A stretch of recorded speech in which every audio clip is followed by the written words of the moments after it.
We're going to move into our third panel, or the last panel of our afternoon, which again goes back to money, sense and sensibility, which is something that we all have to think about. Talking about, again, monetizing, where that comes from, how does it happen? And we're going to have a case study again, and just a few housekeeping notes. I'm reminding you once again to get on that conference app that's you were sent by email, because it has feedback. We're coming to the end of our formal programming of the day, and it's really important to all the conference organizers who spend a lot of time trying to program these conferences to know what you think. So please do them a favor and go into that app and fill out the feedback form. Also, just another note for the Q&A at the end of this panel, if you could please just tell us who you are and if you're comfortable where you come from or what your company is. It helps set context for some of the questions. So those are the two housekeeping notes. And just reporting back from our keynote speaker this morning, Clive Thompson, he said, he texted us and said, in quotes, "I had a blast, awesome and crazy smart crowd." So there you go. We passed the test of our keynote speaker even so. If the panel is ready or getting ready, we're just getting mic'd up now for our last panel.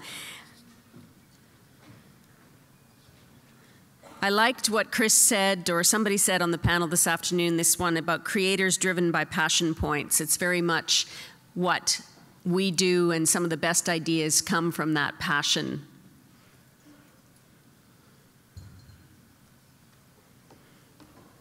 All right. So our last panel, named Sense and Sensibility, is considering new paths to monetization, from branded content to e-commerce campaigns to crowdsourced funding through Kickstarter. How do content creators decide what financing opportunities to chase, and what will attract investors, if we could all figure that out? Carmen Lago will moderate. She has been in the branded content space for more than 15 years, having worked at 3 of Canada's largest television networks and negotiated deals with major brands and US studios. She's co-founder and president of BCT Inc., Branded Content Media Company.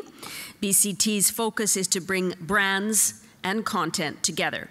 But we kick off the panel again with a case study from the music industry this time. Dan Kurtz is bassist and producer for Dragonette. That's an electropop music band originally from Toronto. Dan, over to you. Do you have a mic on? You can stay where you are. So hi, my name is Dan. I play in a band called Dragonette. I started this band in 2006 with my wife, Martina. We've skirted indie record deals, major label record deals. I would consider ourselves an indie band. Other than that, I played in another band called The New Deal that did a tremendous amount of touring over the last 15 years.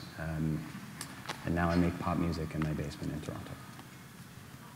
And I think I'm supposed to introduce this. Why I'm here is because we did a song for Target when they launched themselves in Canada. It was a redo of Mr. Rogers' theme song, Won't You Be My Neighbor? And this is us doing it.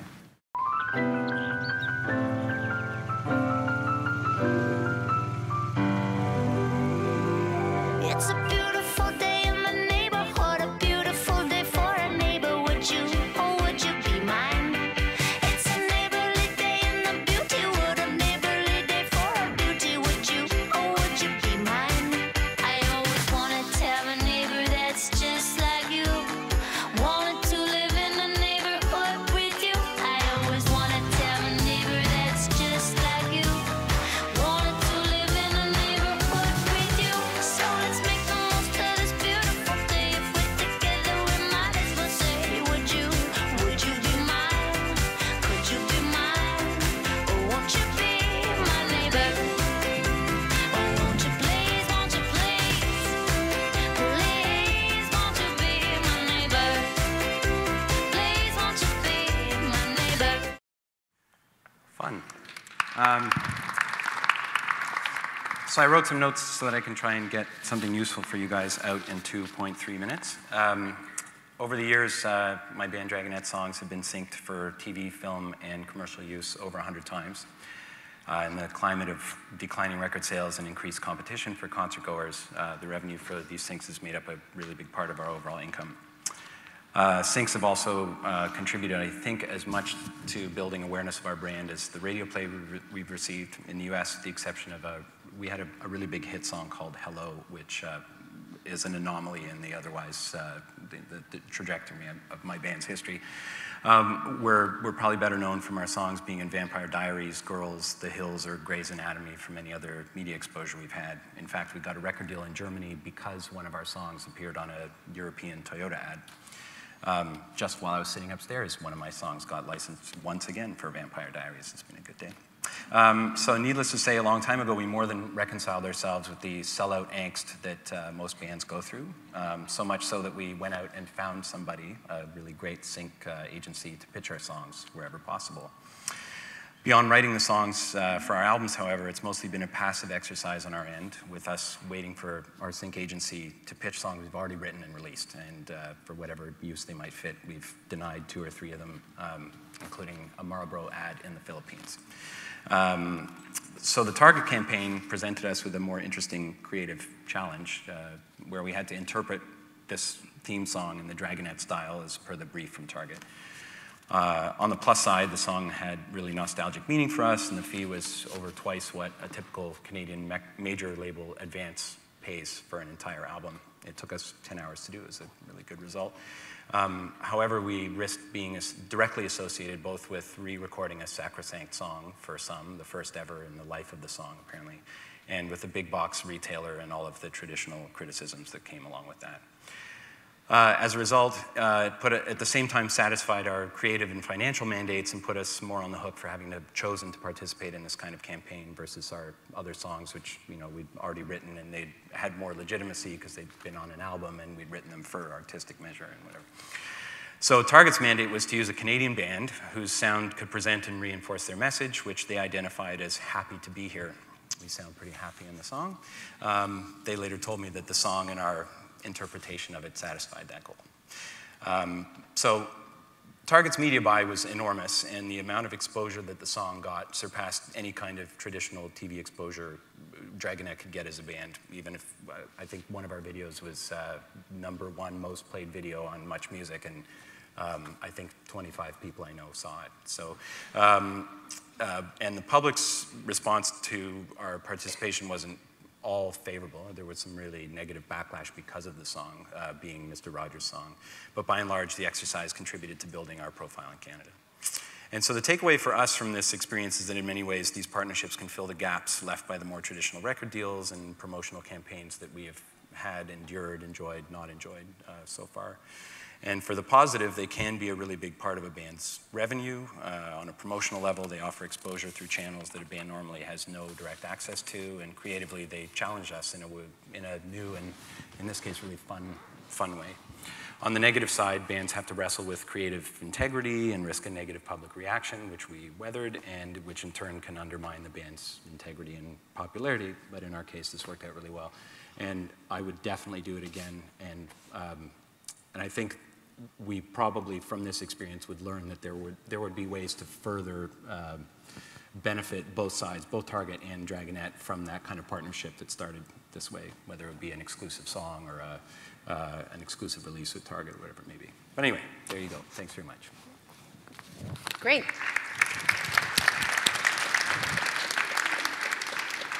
Thanks, Dan. So before we get to Dan and start beginning the discussion on the revenue streams that have emerged in the digital media sector with branded content, I want the panel to introduce themselves and tell the audience a little bit about what they are doing within their companies and what they have done, so that we can then get into the discussion. So Janet, do you want to start off?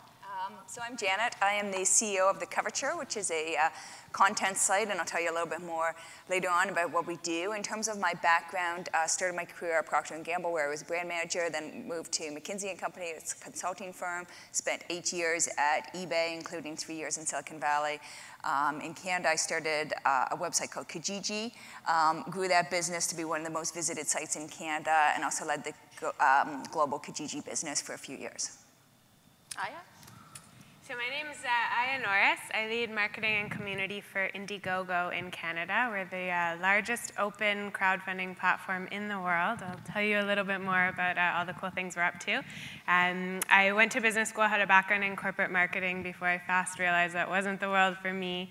I dove into the creative world. I've got a documentary web series called The Insight Project that I work on as well, which I crowdfunded, so that's how I got into the world of crowdfunding. And yeah, have been loving working with Indiegogo so far. And Mark? My name is Mark Skipinker. I'm managing partner of a venture capital firm called Brightspark Ventures here in Toronto. We invest in technology and media companies, usually at an equity level of investment. Over the last year, we've changed our model into the crowdfunding model, and we do most of our deals today with crowdfunding in equity deals with what are called accredited investors. Great. So as you can see, we've got 4 incredible, innovative panelists here today to talk about these new revenue streams that have emerged, and one, of course, being branded content, and then the other one, crowdfunding. So what I thought we'd do today is really start off with branded content and addressing Dan and the case study, and then, of course, with Janet with the Coverture from a publishing perspective. So my question to you, Dan, to start off is, how does one get a phone call from Target to say, hey, we think you're this cool, hip band, electronic band, and we want you to take an iconic song from a beloved children's series, Mr. Rogers, and we want you to put a unique twist to it? Like, how does that actually happen? Well, I actually called them last week to ask them how that happened, so that, and I addressed it a little bit in what I said, where I don't think, I mean, Target would admit that they have made some mistakes, but I think they make very few uneducated decisions. She said the reason why we were chosen was because we had a track record as being X kind of Canadian band, that we sounded like a happy band, and Target is happy, and that they also, I think they had to satisfy the owners of the song, of Mr. Rogers' estate, with presenting an act that wasn't too subversive or too, whatever, problematic, I suppose, in order to actually get the rights to reproduce the song. And, but I actually think it ended up coming through an American ad agency, through that American sync agency that has got us all the work so far. And what was the backlash from the consumers? Because there was some negative feedback from the public because of taking the Mr. Rogers theme song. How can you ruin my favorite song from when I was 6 years old was the most, and maybe we did for some people, for sure. I think it was actually, from a creative and technical standpoint, it was a hell of a challenge. The song is a waltz, and it's really slow, and we had to turn it into a fun dance song, which is in a different meter, and we had to change the melody and whatever. But I read a lot of the comments, and I think either it was, you ruined my favorite song, or this band is terrible for aligning themselves with Target, who put Zellers out of business, and blah, blah, blah, or whatever, which were a lot of the other press that had nothing to do with us at the time. And so, just I think, to your point, we were prepared to weather that storm. But from a branded content perspective, like, how does you're traditionally making, record deals. How do you get into a branded content and doing corporate branding for shows like The Vampire Diaries? And do you think this is something that musicians are going to say you're compromising and authenticity is being lost, or are you compromising yourself from an artistic perspective by being involved in branded content? I think that it's been a dirty secret, a dirty little secret of a lot of bands for a very long time. And in somewhere along the last 10 years, I think that's flipped entirely, and people are in some cases celebrate the relationship between a brand and an artist. I think in terms of playing corporate shows, licensing your music to film, TV commercials, whatever, the minute you open the door and to putting your song in a not-for-profit indie documentary, you are, to some degree, breaking the seal. And you can go, I think you can ruin your brand by associating it with your band with associating it with the wrong kind of brands, or if you overexpose yourselves. But in almost every case where I've seen our song in a TV show or in a film, it's been chosen because it works really well and to complement the story that's being told at the time. Does it grow your fan base? Like, what does your true hardcore fans, do they think you're selling yourself short by doing that? You know, I get why a brand does it, because they want to, take your following, take your community, and attach themselves to it.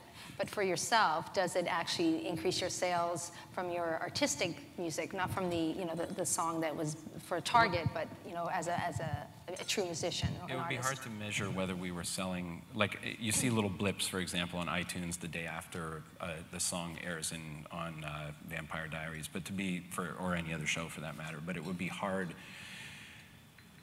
The financial upside we limit to just what we get paid for the song to be put on the show. And in terms of what impact it has on our fans, the greatest activity on Twitter or whatever, any social media about our band occurs when everybody sees for the first time a TV episode and hears our song in it, and then there's a whole ripple of activity about it. It's always positive on that level. And I think in some cases it actually helps fans feel that their band the band that they like is more legitimate or bigger or more popular, and it's something better to associate with.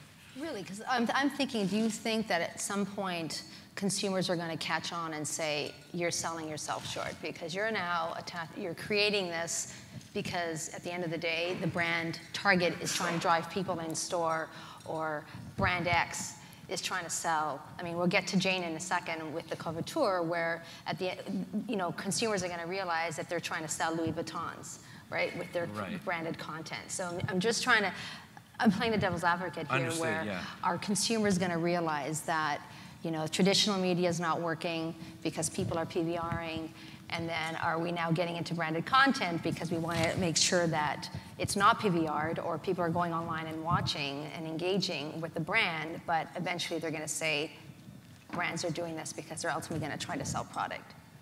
But I don't think in our case they're trying to... you're trying to sell music. Yeah, I mean, well, what we're trying to do is be able to be a band, and when, as I said, one Target ad pays us the equivalent of 2.5 record advances.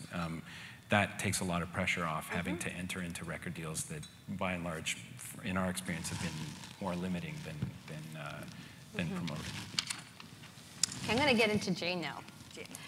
Or Janet, sorry. Janet, I keep doing that. Why don't you tell the audience a little bit more about what the cover tour is and some of the challenges initially with the founder and how that all came about?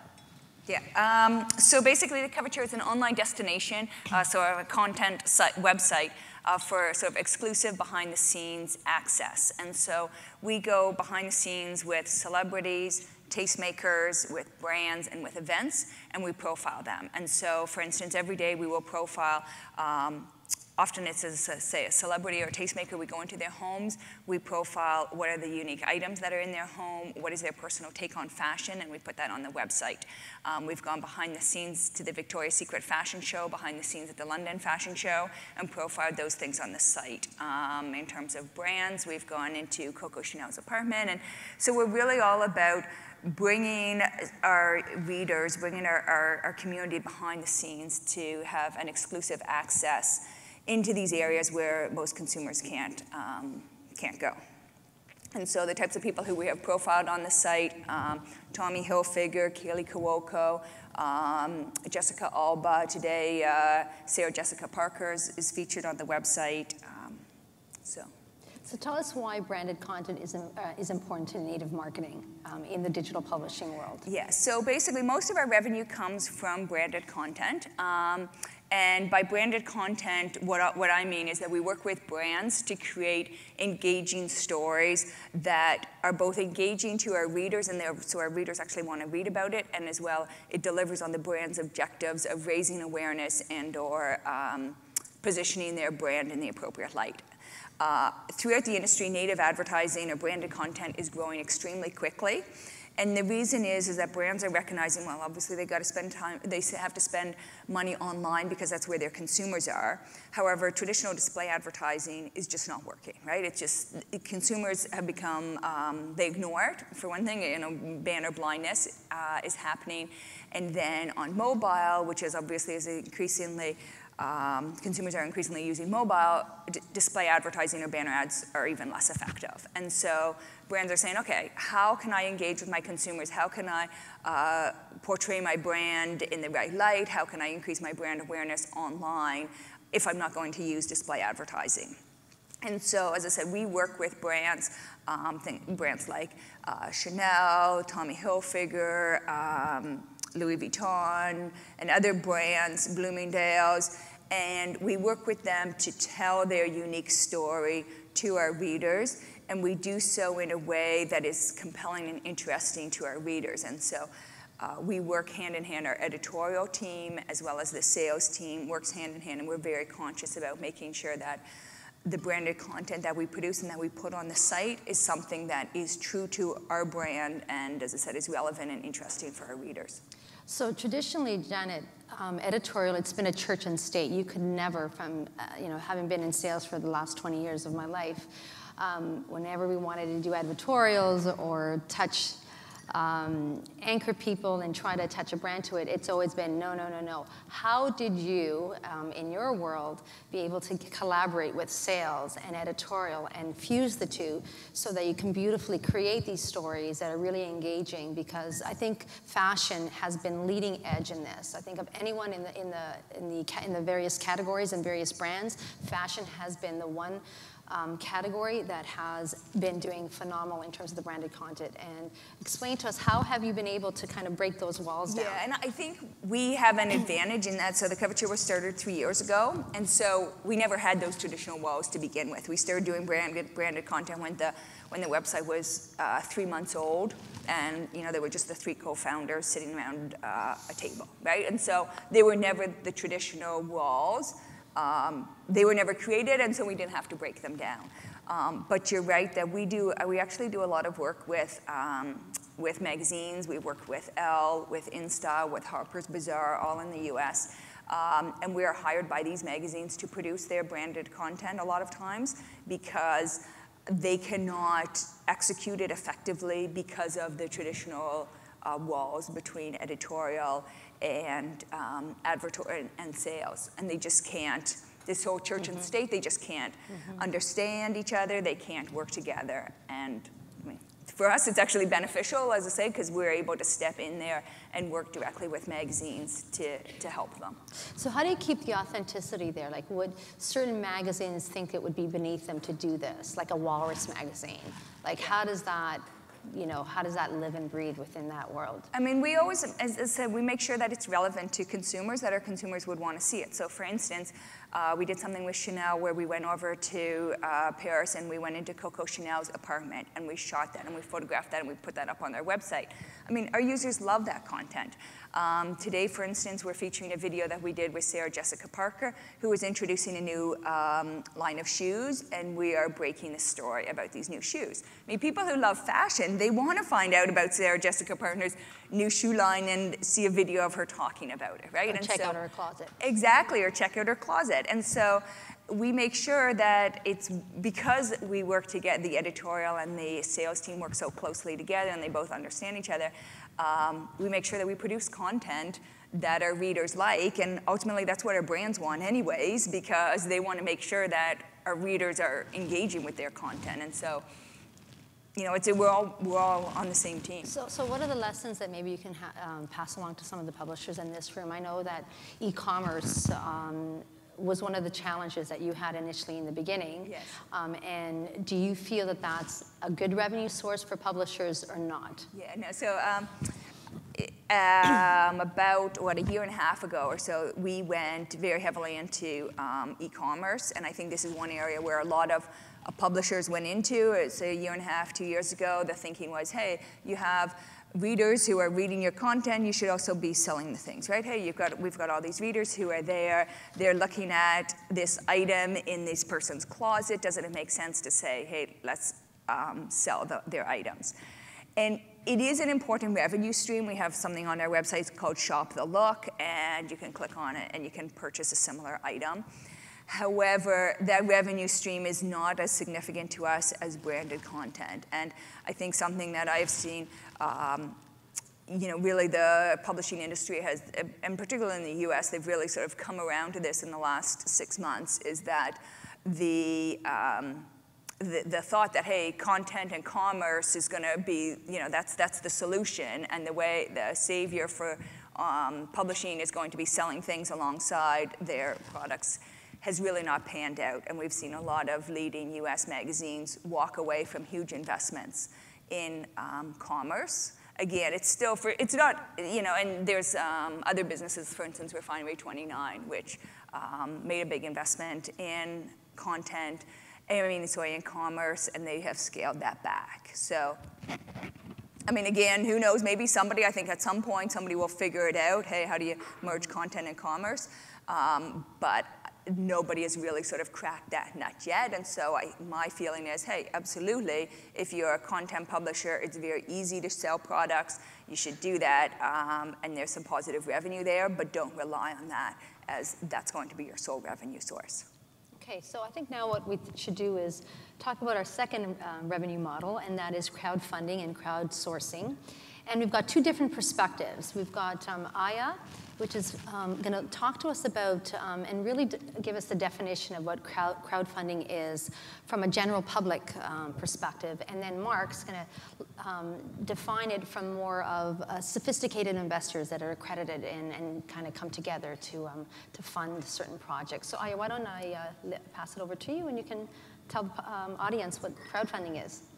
Yeah, so crowdfunding is basically a large group of people pooling their resources to bring an idea to life. And people often look at it as just funding. There's a host of other benefits, which I'll talk about, but it's really about people creating things together.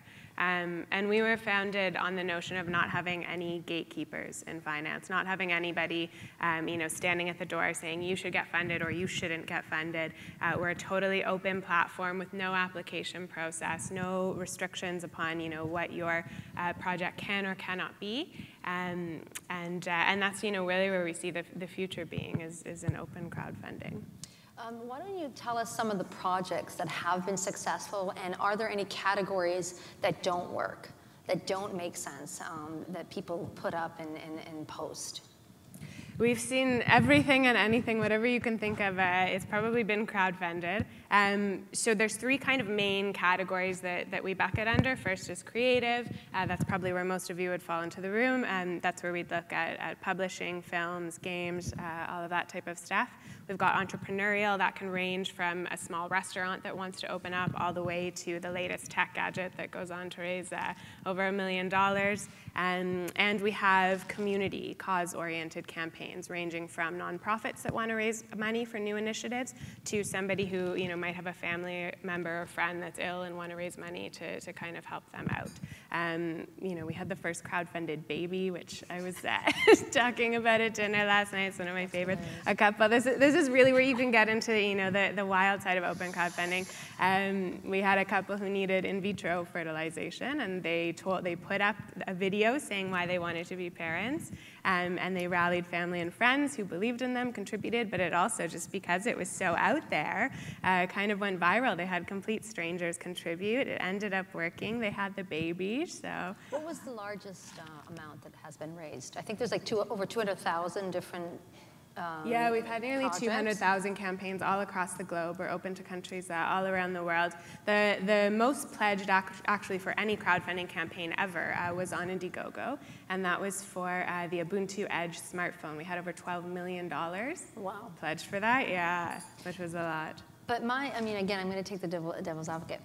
How do you know certain projects are legitimate, and someone along the way is going to scam somebody, right? They're going to be collecting money and it's going to not even be a project. Like, how do you guys legitimize it to make sure that this stuff is, real projects and they're going towards a real film or a real in vitro, who knows if that couple really needs it. I mean, how do you make sure that these things are real? I mean, there's two. We've got an amazing team at our office, our fraud team, that's checking through campaigns that are both being built in draft mode as well as campaigns that are live, using the latest tools and technology, similar to how credit card companies would flag for fraudulent transactions. So we do have a team that's working on that. But honestly, by nature of crowdfunding, it kind of prevents fraud in itself because, across the board from all the campaigns we see the first 25 to 30% of what is raised is coming from your own network. Whether that's family, friends, whether it's, fans that have been following you for a long time, it's your own network that validates you and says, we know and trust this person, and only after that point does it kind of go viral and start spreading around to different networks. So it is your early network that's going to validate you. And so if they won't put the money up, if they know that you're a little bit of a shady, sketchy person, you're not going to raise what you need. There's no way Mark's company or group of investors would invest in any of those projects. Or unless there have been some great examples that have been validated, and that's where they go to Mark and get more additional funds. We're seeing it almost in a way kind of replace seed funding for, especially when you get to the high tech companies. We had a company, Interoxon, that's Toronto-based. They had a Muse brain sensing headband, and they had actually tried to find funding for that for a while, and they were knocking on doors, and people said, a brain sensing headband, I don't know about that. I don't know if I want to fund that, right? Mark, you would have turned that down. I'm sorry? You would have turned that down. We did. You did? There you go. So yeah, the team went to Indiegogo and they put it out. They raised nearly 300,000 people. They validated their idea. They got incredible feedback from their market. They built it themselves, and they went on to raise $6 million in their Series A financing from some really reputable VCs. So we're seeing it kind of work in the ecosystem together. So hopefully we can collaborate. Okay, so let's segue now into Mark then. Why don't you explain to the crowd how your accredited investors get together and Sure. Traditionally, you had two ways that investments were being made. So we're talking about people who invest in a company where they buy shares, they get ownership, they get some equity in the company. Obviously, in a public company where there's a public marketplace, you can go to a stock exchange and buy shares. But for early stage companies, traditionally you saw the venture capital firms who were funded from large institutions go after a certain kind of investment. And if individuals wanted to invest in those companies, they were usually shut out unless they went in at the earliest stage as what were called angel investors. So angel investors would typically join an angel group or a group of other investors, go in as individuals. They'd have to be reasonably sophisticated because they'd have to figure out what are the terms, how am I going to figure out how to monitor this company, how do I know whether the price is right or whether the terms that are sitting there are right. But if they had some level of sophistication, as an angel investor, they could invest. Institutions would typically give money to venture capitalists as a large amount and say, go ahead, here's some money, go ahead for the next 10 years and invest this money. As I think anybody who's involved in this industry knows, the traditional venture capital industry has been on the decline significantly, particularly in Canada. In Canada, we probably had on the tech and media side maybe 30 venture capital firms in 1999, 2000, and today there's no more than half a dozen left.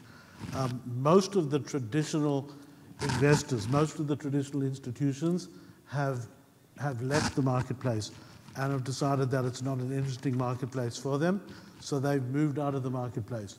What we're doing is we're opening up the opportunity for individuals and small investors to get back into this marketplace. So we are still venture capitalists. We still find the right companies. When we do find the right companies, we negotiate a term sheet. We negotiate what the terms are going to look like.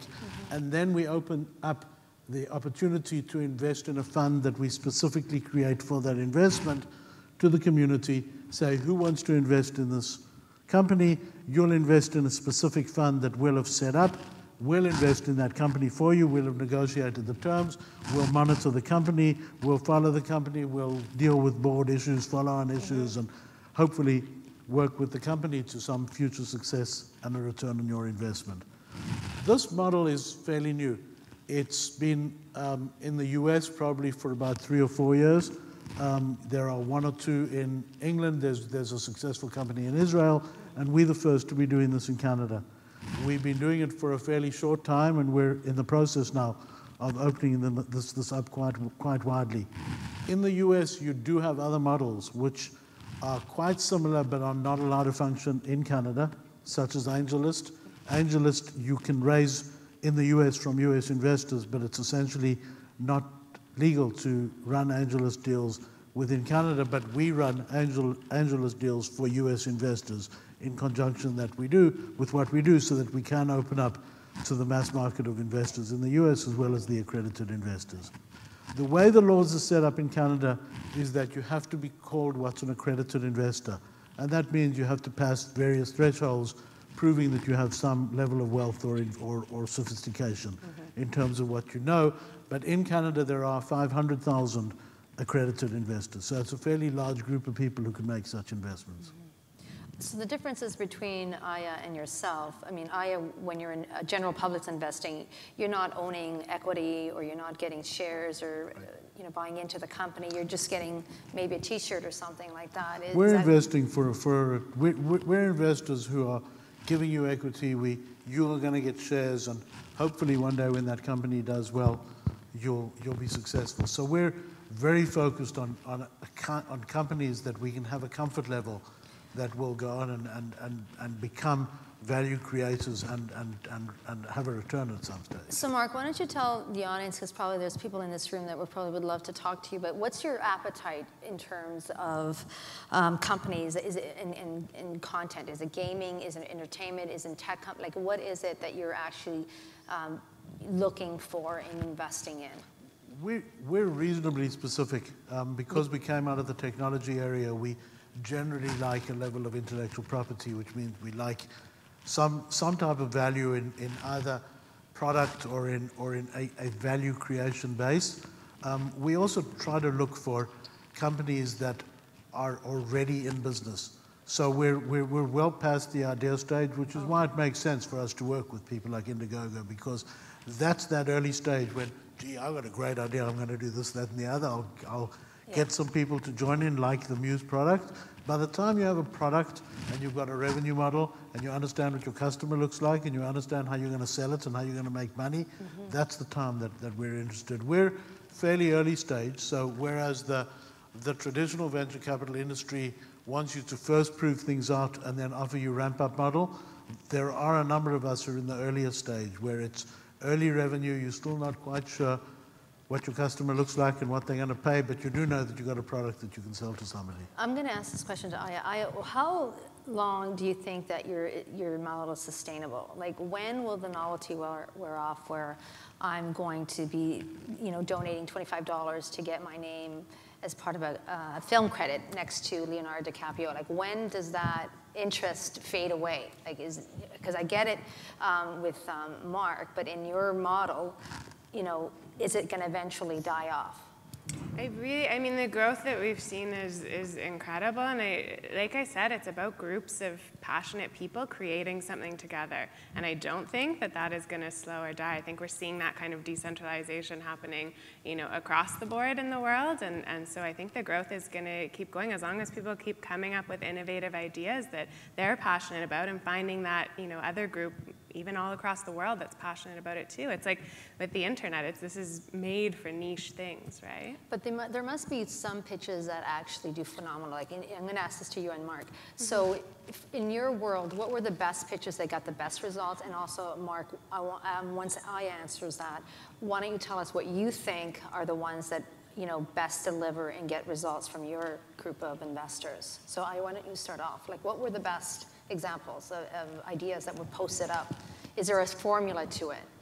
Yeah, I mean, I think there's kind of three keys to crowdfunding and the pitch. One is tell a really compelling story, right? So find that part that pulls, that touches somebody's heart in whatever way that is, whether they're a fan of your band or whether they're somebody who cares about your community project. So storytelling is incredibly huge for us.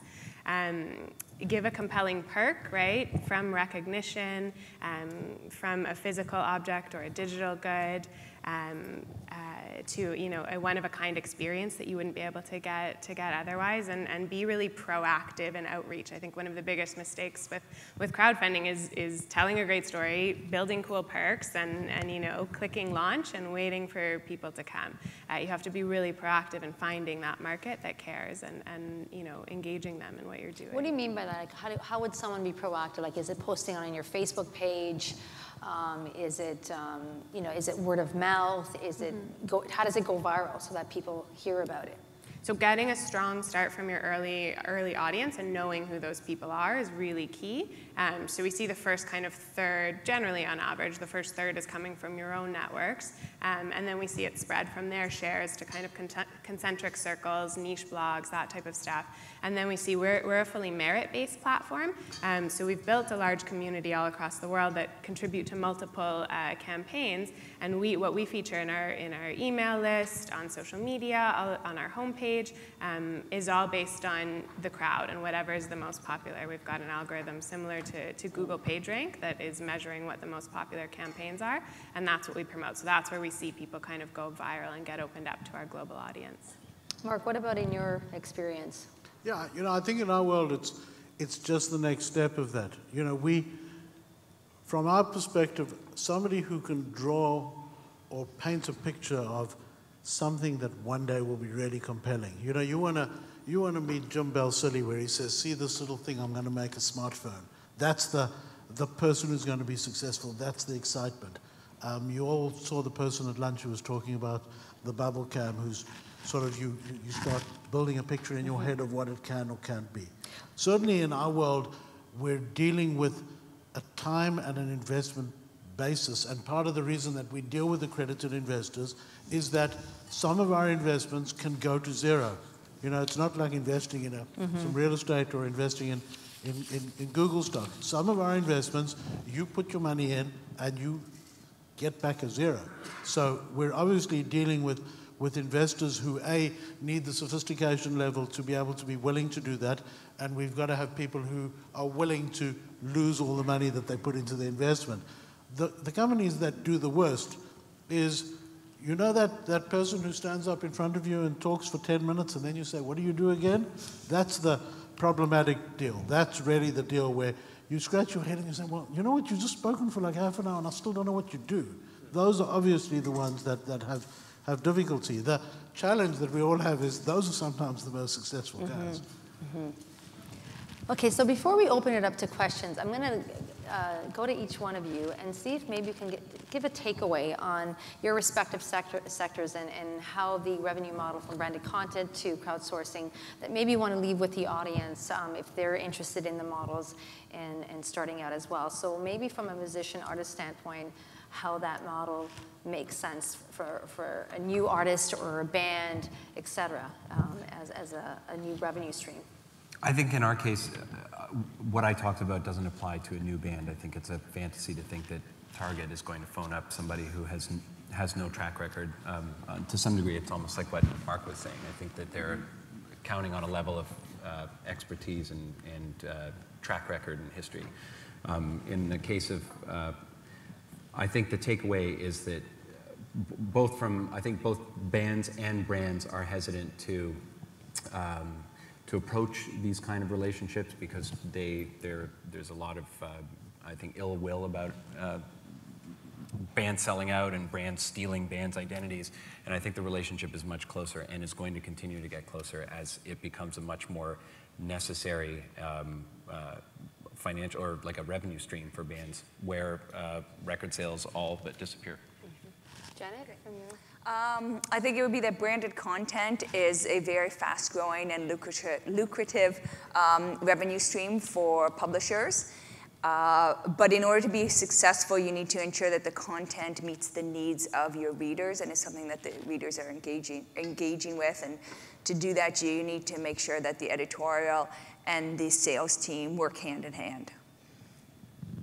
For us, I'd say, funding is an obvious, incredible element of crowdfunding, but it's really, truly far more than that, and that's what all of our campaigners tell us. It's an amazing way to validate your idea, to build awareness, to get feedback from your audience, to engage an existing community.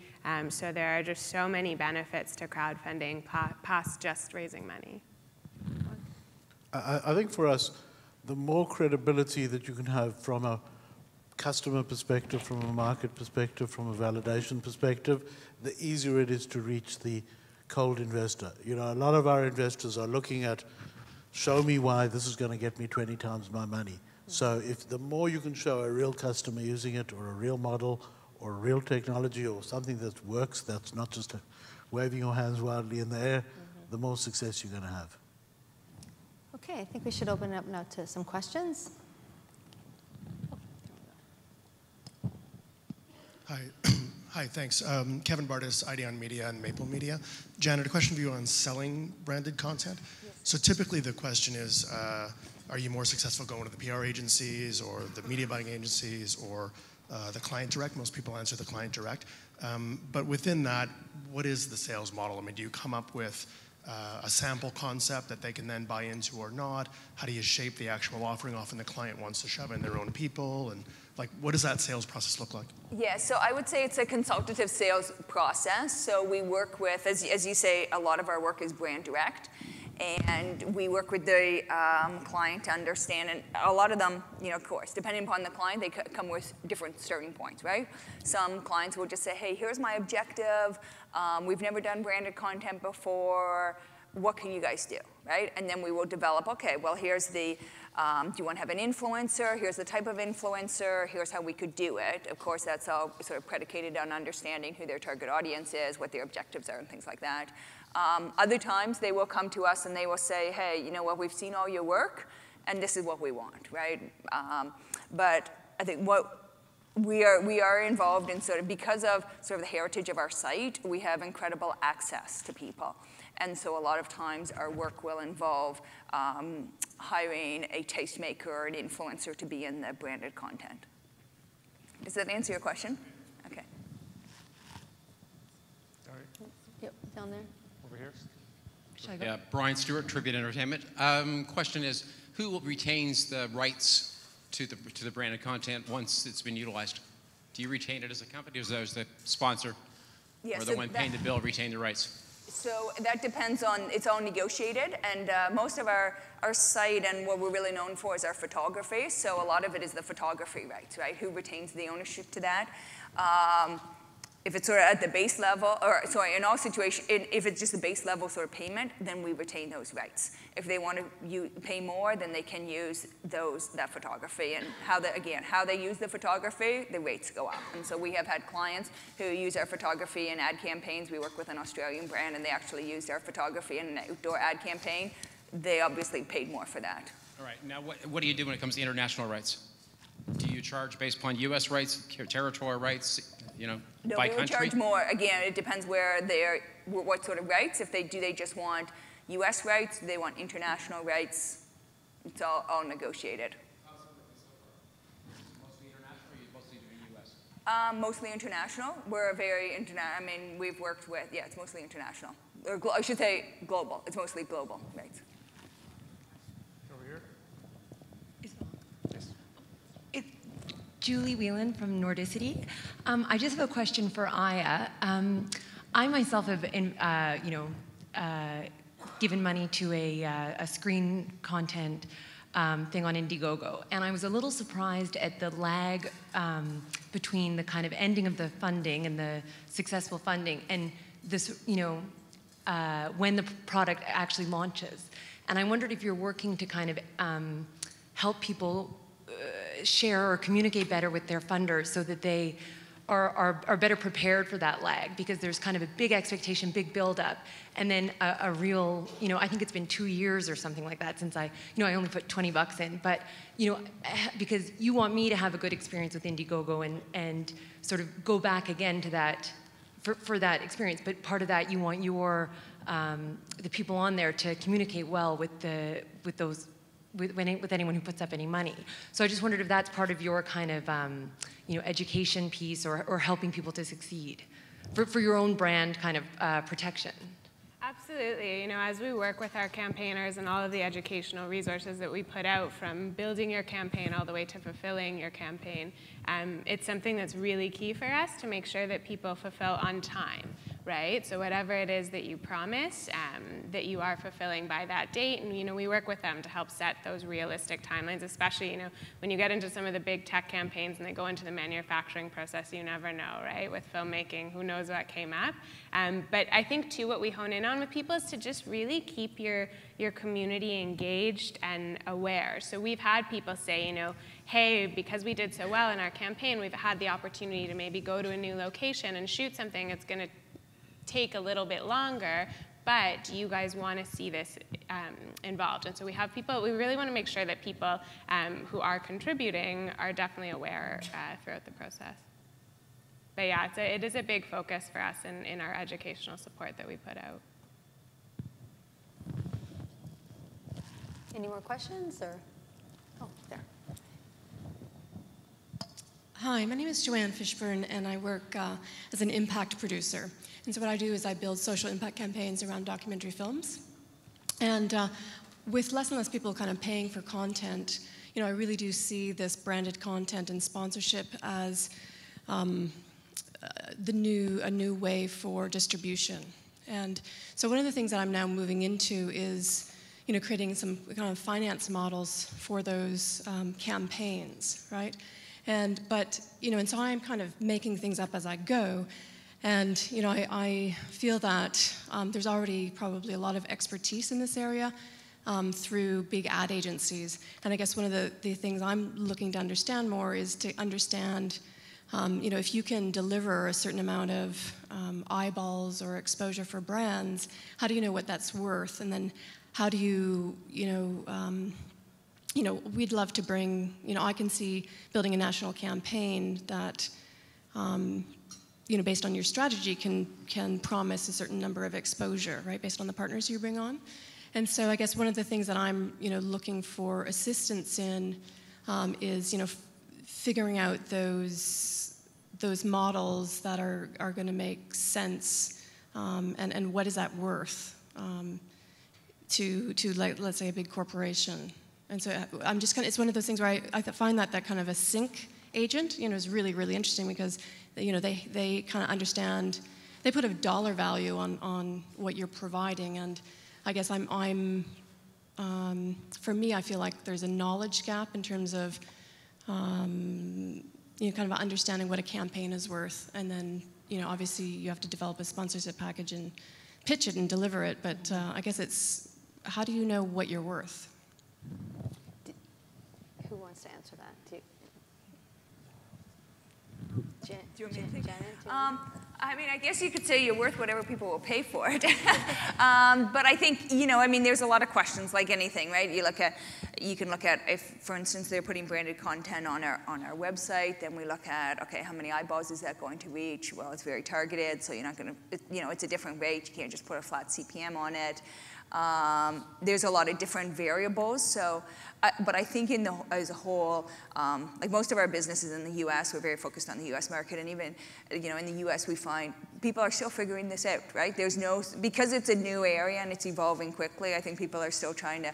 It's not sort of as cut and dry as traditional display advertising, where you can say, hey, the CPM is X, right?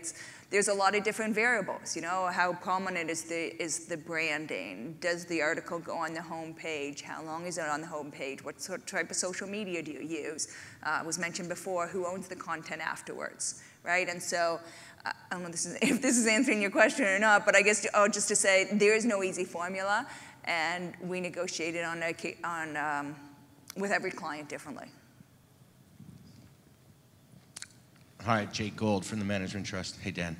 Hey, Jake. Question for you, and I think I have an answer for this lady. I know with songs, with a lot of the big American television shows, if you're a band that's reached a gold or a platinum status, they have a certain number that they attach to that, whether it's $15,000 or $20,000 on sync, and then another $15,000 or $20,000 for master. But that's what they use, but not everybody. Dan, you use an agency, and you've had a lot of success with it. What kind of fees are you paying them? And there are a lot of companies in the US that are charging fees and wanting percentage of publishing and things like that. Can you expand on that a bit, please? It's a straight percentage deal. They take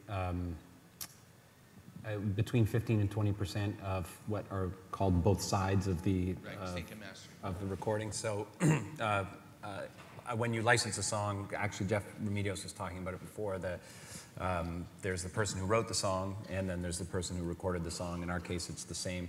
But typically, the representatives of both of those sides negotiate for themselves, but ultimately agree that as most favored nations, if one side gets $20,000, the other side gets $20,000.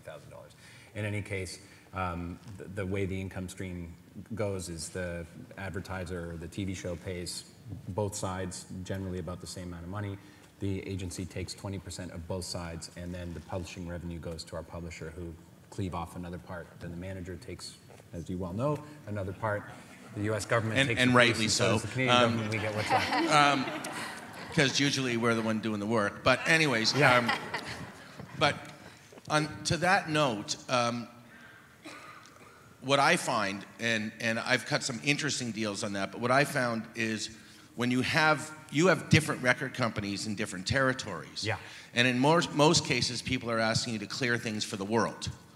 In a lot of cases. I mean, maybe for a commercial, maybe for a territory, but it's for a television show, it's usually for the world. Right. How do you divvy up the master side? The sync side is not the difficult part, but how do you divvy up the master side in that case? Well, conveniently for us, we are the record company in most parts of the world. We have license deals with territory by territory that often don't give the licensing record company the right to veto or to determine the value of their market. So there's a prescribed ratio of, Sweden is worth 1% of the world or whatever it is. So if it is for the world, we simply carve off the 1% that of the whole package that we're receiving on the master side and pay it to the record company, and probably in that case actually split that 1% with them, right, according to our record deal. Right. Okay. Thanks. Okay, we have time for one more question.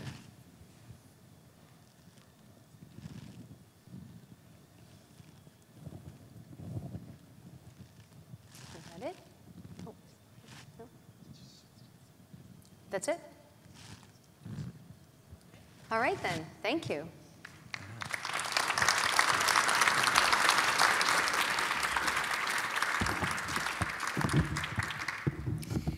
Really great panel. Thank you very much for being bold and frank and giving us lots of ideas about the essential underpinning of what we're trying to do here, which is funding.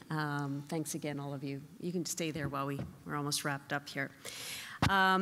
That was our last panel of a stimulating day here at Digital Dialogue. And I just want to summarize a little bit about what we heard to refresh your mind and send you out with some takeaways. We started out with Clive Thompson this morning, encouraging us to think about the deep shifts, public thinking. What happens when we take our private thoughts and say them out loud to a big audience? When you think in public, other people are thinking in public and they talk back to you. Culture gets us talking, lots of us talking and thinking about what we're watching and reading. He talked about ambient awareness, a way of entering someone's virtual peripheral vision. He said a few ambient signals don't mean much, but months of them form an amazingly nuanced picture. And he talked about the power of weak ties. Something new and useful often comes from someone you barely know. So always sit next to someone you don't know at lunch. He talked about new literacies, video, data, photography. Everyone's an editor now, and we're all data scientists, or can be. He talked about puzzle hungry and what happens when we start collaborating on the things that really fascinate us, and talked about the DNA example. And it was a good question about recency, talking about, are we overweighting what's going on right now and underweighting what's happened before and in the future? We talked about borderless digital universe and how it's really changing our marketplace and relationships. Julie Bristow reminded us that everything has changed out there for all of us except one fundamental thing, and that is a good story is a good story, a good story. And that idea of a good story just came up again in terms of funding. We need to have an impressive and a compelling story, whether it's for crowdsourcing or traditional VC funding. That's what people are looking for. We don't need to be a tech expert. That was reassuring to some of us, but we do need to investigate and explore how people are consuming content, and that's a lot of what you guys are grappling with every day, and we are certainly in the broadcast sphere. We heard some pretty impressive statistics about the video game industry contributing $2.3 billion to the GDP in Canada, employing 17,000 on average 31-year-olds, making an average salary of $73,000, a pretty good career path for somebody out there. We learned how important, essential it is to engage and build communities, and that competition and real prizes, even buckheads, are a huge incentive. So not much difference there between the on and offline worlds. We also heard, again, encouraging that nobody really knows what's going to work. It's a lot of trial and error, trial and fail, and slate producing is a good idea. In the afternoon, we heard about fans and online communities so important to us, whether it's Scaredy Squirrel, small audience, small community, but really active, just as important really as a larger audience, which is inactive in the digital world. We're all looking for a meaningful emotional touch point with Canadians, and we need to look at new financing strategies. I was particularly impressed by how those crunch tech experts, the companies, came forward at lunch and delivered in 90 seconds their ideas, and it reminded us all of the real diversity of ideas in Ontario and how much is going on there, and many of us want to make follow-up touches with some of those companies. I think for me, I would summarize, perhaps for many of us, the ideas that were said today. We are creators driven by passion, but we need to be reminded it is show business, not show hobby. Those are the two realities.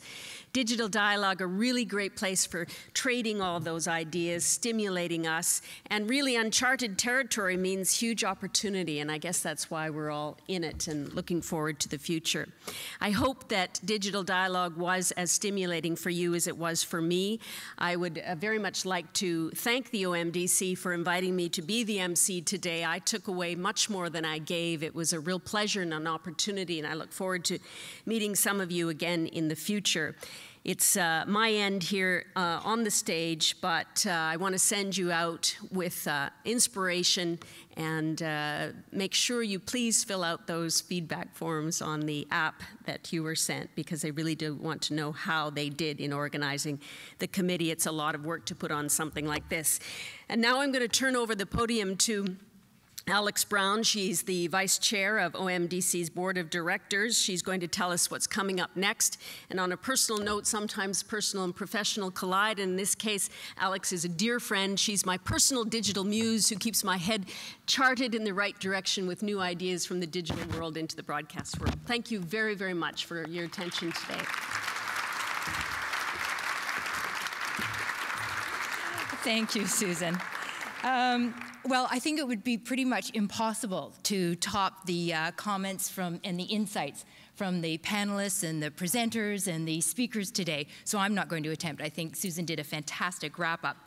So just let me say on behalf of the OMDC and my role as vice chair of the board that we're very pleased to host today's conference, and we're delighted that so many of you came to participate and to listen and to ask such intriguing questions. Before I let you go, I would like to acknowledge and thank the entire OMDC team. I think they're mostly there in the back. Thank you. And two specific call-outs to the incredibly hardworking Raina Wells here in the front. Raina. And also to May Dalquin. Can you please wave? Everyone, you must know May. She's fantastic. Thank you, May. And a turnaround thank you to Susan Ormondson, our brilliant MC, our superb moderators, insightful panelists, and dynamic presenters. Thank you for your generous contribution and for sharing your ideas today. I'd also like to thank our sponsors RBC and PwC, generous sponsorship of the lunch and networking reception, which you're 30 seconds away from. We couldn't do this without you. So just to wrap, as we all know, the Canadian media industry is evolving rapidly, and that reality brings with it challenges for both the conventional and digital media professionals to adapt to the quickly converging multi-platform environment and to find innovation solutions that will help sustain and grow the industry and its revenue base. The OMDC is committed to supporting these efforts, and I trust that today's sessions have proven valuable for you all to that end. So finally, the RBC networking reception. It's in the gallery just upstairs. It's a chance to meet the companies, make some of those weak links maybe a bit stronger, meet the people who pitched you in the TechCrunch lunch, and to chat with the panelists. So thank you very much. I hope you had a great conference. Please join us upstairs.